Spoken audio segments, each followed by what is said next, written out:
এই সেই কদবেল গাছ, যেই গাছের নিচে আমরা সকালবেলা উঠে কদবেল কুড়াতাম। প্রচুর কদবেল পেকে পেকে পড়ে থাকতো। এখন কেউ থাকি না, কদবেল গাছটি দাঁড়িয়ে আছে। কিছু কিছু কদবেল আছে, বাট নিচে কোনো কদবেল পড়ে নেই। অনেকক্ষণ অপেক্ষা করেছি যদি একটা কদবেল বাসায় নিতে পারি, পাকা কদবেল পেলাম না। তো ভালো থাকুক সবাই, ভালো থাকুক গ্রামের বাড়ি।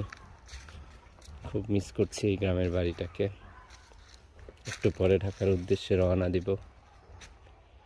আল্লাহ সবাইকে হেফাজত করুক। এই যে আমাদের গ্রামের বাড়ি, কেউ থাকে না। কবে আসবো আবার জানি না।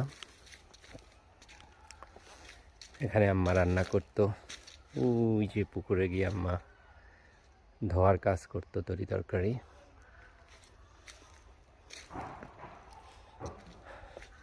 এখানে বারান্দা ছিল, বারান্দাটা ভেঙে গেছে। এটা হচ্ছে বাড়ির সম্মুখ জায়গা।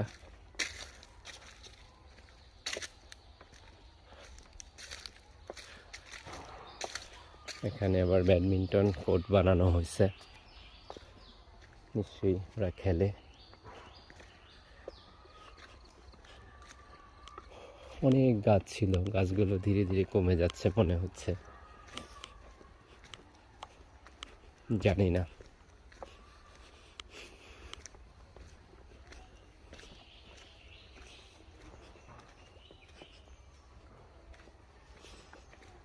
এখানে বিছনা বাড়ি করা হয়েছে,